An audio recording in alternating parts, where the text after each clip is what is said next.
DraftKings has started to look ahead to potential finals matchups. They have OKC or the Spurs as significant favorites over the Knicks in the finals. The Knicks have already defied the odds to win the Eastern Conference. But if you watched this show a month ago, you wouldn't be surprised. Mike Greenberg, professional overreactor. I am here today to tell you, after what we saw last night, Mr. Wilbon, that the Knicks have found the formula, and the Celtics, for all of the great story that it is with Tatum coming back and everything, they reminded us they're this team that plays with their food. They lose these ridiculous home games for no reason. The Knicks are going to the finals. What do you think? I said that, for the record, before the series with Atlanta was over, when Boston was ahead of Philadelphia 3-2. From the moment I spoke those words, the New York Knicks have not lost a game, and they've won almost all of them by 30. So here's the way I look at it, Perk. When you're wrong as often as I am, you get to crow about it a little when you had one right and I had this one right. Great, now I like you, though. Yeah. I like you. And I like you, too. Because you always got to go back to previously on Get Up. Right. When you had these moments and you're right. But look, let me tell you something. Everyone keep talking about, the winner of the OKC and Spurs matchup is going to win the NBA Finals. I'm here to tell you, you dead wrong. Ooh. You dead wrong if you're disrespecting the New York Knicks like this. One, they have a closer, and the best player in the Eastern Conference, Big Body Brunson is his name. Karl Anthony Towns is looking like a top 5 big on both ends of the floor. And the most important thing that they have that you need to win a championship, a handful of two-way players, a la Josh Hart, OG Anunoby, Mikal Bridges, Landry Shamet, and I can even throw McBride in there now. Like, when you see that togetherness, you see that the way that they coming together, playing a gender-free basketball. Big Mitchell Robinson, hey, boy, I'm proud of you. I'm proud of you. I'm proud of you. Because he has been so locked in. Yes, they're going to continue to hack a Mitch, but the lobs, the block shots, his minutes that he come in, he's playing it with so much spirit and passion. The Knicks are serious. If they get San Antonio, I got the Knicks picked to win in 6. If they get OKC, it's going the distance to 7. I'm going to stick with OKC, but I wouldn't be surprised if the Knicks pull it off. What do you think, Michael? One thing to keep in mind, and the Knicks certainly can win this series. Part of this, too, is Oklahoma City and San Antonio are going to Ali Frazier each other. Yeah. Right? People are going to need IVs and hospital stays, and then they're going to come into a series. Absolutely. And so, the rust versus rust won't matter, because if the Knicks are starting in the West, okay, fine. If they're rusty part or all of game 1, so what? Right. We're not talking about starting off at Madison Square Garden, having to play through that. So, I think the Knicks very much can win this series. Greeny, I got a question for you, because you are a long-suffering New Yorker. Yeah. Is the Knicks season, to date, already a success, or do you need to see them complete this and win a championship before you deem this a success? If someone would have told you in October and said, deal or no deal, the Knicks make the NBA Finals for the first time since 1999, and that's where it ends. Do you take that, or do you take your chances? Let me answer that for you. Yeah. I'm phoning a friend. We tied together like shoelaces. We won. Let me explain something to you. I get so tired of people taking for granted how hard it is to make it to the NBA Finals, to get to the promised land. Right. That's an accomplishment and a goal in itself. Right. Yes, it's a success what the Knicks have done. I don't believe that they're satisfied. I'm huge on body language. If I walk up to you, I can test your energy and know if you like me or not. Right. 9 times out of 10, you go love me, because I'm a lovable big guy. But my thing is, I'm just saying, when I watched the post game, when they was getting crowned, getting their awards, they wasn't celebrating like that. That's a great point. They wasn't celebrating like that. And I said to myself, you know what? They ready. They had a Kobe-like job's not done kind of attitude. Here's the answer to your question. The answer to your question is, what is the alternative to success? Because if the alternative to success is failure, then yes, it's a success. There's no way that this season can be a failure. I guess maybe if they get obliterated in the finals.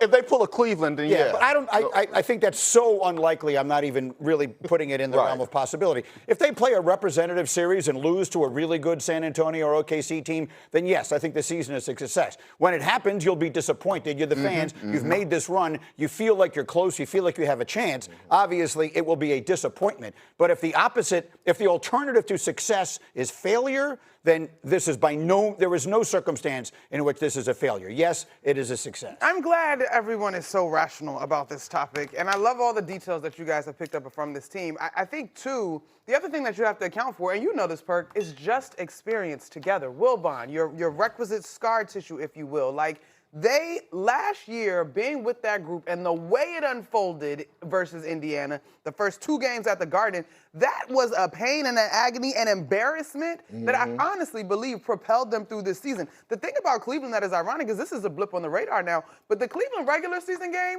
was the thing that prompted team meetings. Like, it was a nasty point in the season, and it really represented a moment where those guys began to call one another out, raise the level of accountability, coaching staff down. And so I agree with you. Not I think, I know because I have witnessed.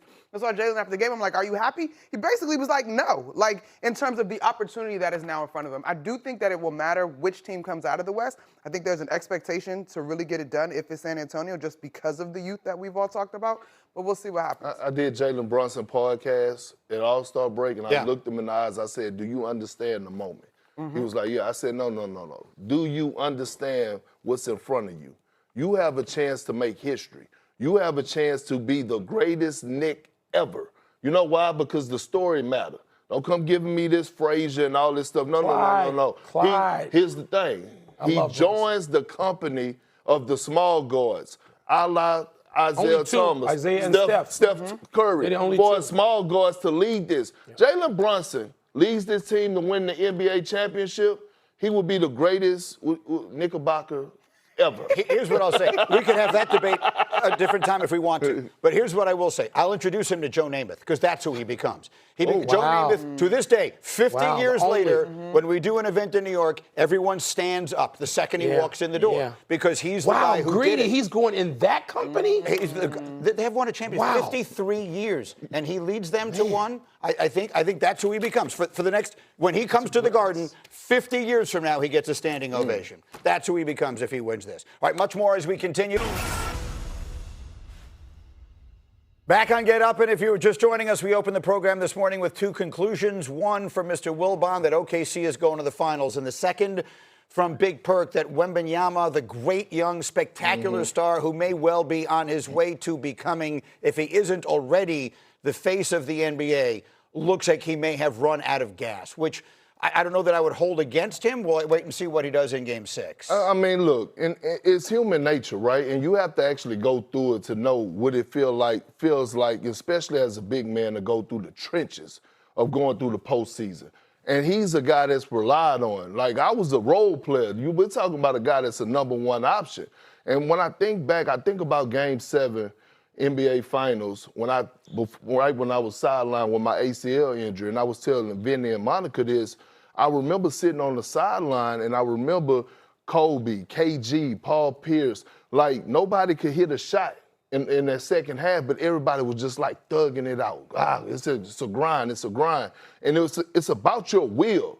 When you get to this point, it's not about schemes, X's and O's. From this point forward, all the way to whoever is crowned for the championship, it's not about anything else but your heart and your mental toughness. Like, you could throw some things up in there, but at the end of the day, it's about who won it the most. And I can't fault Wemby for this because it's his first roller coaster. You talking about the Western Conference Finals. You talking about physicality. But I'm going to tell you what it do teach a guy like Wemby is that I got to do more. So the treatment that I'm getting in the morning before a shoot around or the nights off, then when I go to practice, I got to come back later that night by myself and get in the cold tub for another extra hour. I got to make sure I wear compression tights on the plane rides because every single thing matters. Hey, trainer, what a Normatec at? I need that. I need more ice on the plane. I need it around the clock. Because these are the moments, especially when you're playing every other night, you're traveling, guys are being physical with you, your body is going to wear down. That's learned behavior. Right. And it's learned. Takes years. The greatest players ever, except the 3 exceptions I have to this: Russell, Magic, Duncan. End of list. Everybody else had to learn the hard way. Right. And Wemby is going to learn the hard way. And not just that, he's going to have to learn how to make the game easier for himself. And you don't learn that through regular season basketball. right. You learn that Absolutely, through the cauldron of the playoffs and understanding what teams take away from you. That's why he was drifting out to 25 feet last night, because that was the only place he had space. He just didn't have the legs to hit those shots, and that's why I think this series could be over. It's also worth pointing out, Russell obviously is 60-something years ago. Of the more modern examples you just gave, Magic had Kareem, Duncan had Robinson. Yeah. They had running mates. They had guys who had been there and done it and been through it, and they weren't being depended on for basically everything. Wembanyama is probably, if you watch it, they probably depend on him for more. When you consider his defensive presence, That's a great point. they depend on him for as much as I can ever think of any team depending on any one person. And I'm not trying to make excuses for him, but the reality is when you're playing every other night, OKC had an advantage in rest coming into this series to begin with. The Spurs had a pretty tough grind against Minnesota to get here. He had to play all the 49 or whatever it was minutes in game one. I don't think it's making an excuse for him to say that this thing looks like it's wearing him down. No, I think we're looking at the facts. The other side of the coin, though, you guys, for me, is that we've seen highs and lows from OKC. Yes, they're the defending champs. They have won the 16 games required to be the last team standing. But they're still navigating injuries. As big as Jared McCain was last night, is that going to be consistent? There are still ways in which I thought the Spurs were still in position to make this a ball game, and we're talking about them looking exhausted, right? And rightfully so. And the balance of responsibility is something that we'll have to explore, but I'm just not ready to call it. Does it end in 6 or 7? Oh, I think it's done in 6. No. You think they ended in 6? No, you're going 6. You sounded like you're thinking, you think 7. You think San Antonio does win it I all. picked OKC in 7. It's going 7. I picked San Antonio in 6, and for no reason I'm staying with it. I know I know it's physically impossible. But then again, my predictions sometimes aren't so bad. Can we put up C3, please? I've been waiting for this moment. So the Thunder are up 3-2, and with the Thunder up 3-2,